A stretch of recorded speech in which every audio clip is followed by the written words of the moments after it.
क्या कभी आपके साथ ऐसा हुआ है कि आप एक खौफनाक वीडियो देख रहे हों और आपके हाथों के बाल खड़े हो गए हों, जिसे उर्दू में कहते हैं रोंगटे खड़े होना?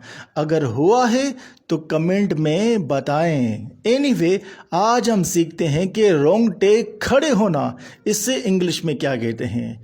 इसे इंग्लिश में कहते हैं goose bump, GOOSE, goose PUMPS, goose bumps, मतलब रोंगटे खड़े होना।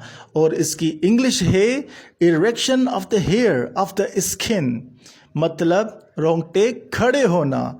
इसका सेंटेंस आप ऐसे बना सकते हैं, when ever I read horrific story, जब भी मैं खौफनाक स्टोरी पढ़ता हूँ, आई हैव गूज बम्प, तो मेरे हाथों के बाल खड़े हो जाते हैं, मतलब रोंगटे खड़े हो जाते हैं।